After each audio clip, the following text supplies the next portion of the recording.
La conviction du péché est produite par la lecture de la parole de Dieu ou par l'action du Saint-Esprit dans la conscience, particulièrement au moment de la prière. Cette conviction s'établit dans le calme et n'est ni vague ni confuse. Elle cesse aussitôt que la décision d'obéir à la parole est prise ou dès qu'il y a eu recours au sang de Christ.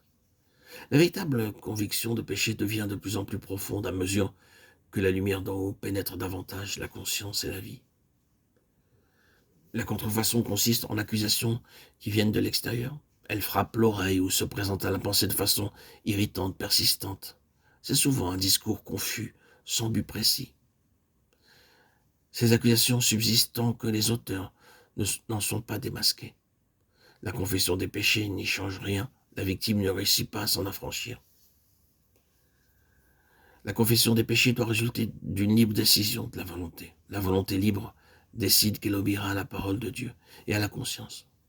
Par une confession à Dieu ou à l'homme, cette confession est suivie de repentance et de l'élimination du péché confessé.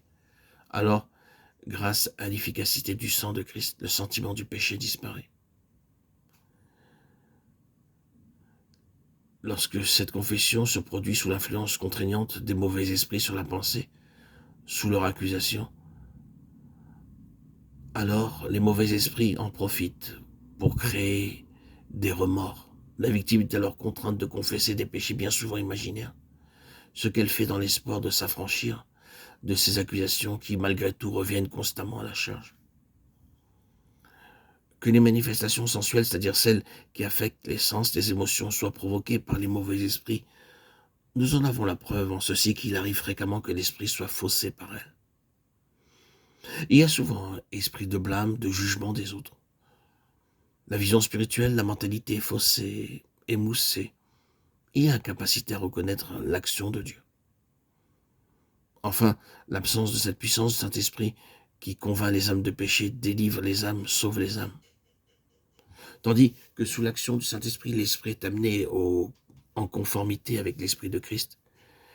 Il y a sobriété, modération, discernement spirituel. Le cœur est dans un état de contrition. Il est humble, doux, paisible, qualité qui s'allie à un courage indomptable, invincible, lorsqu'il s'agit de lutter contre le péché et Satan.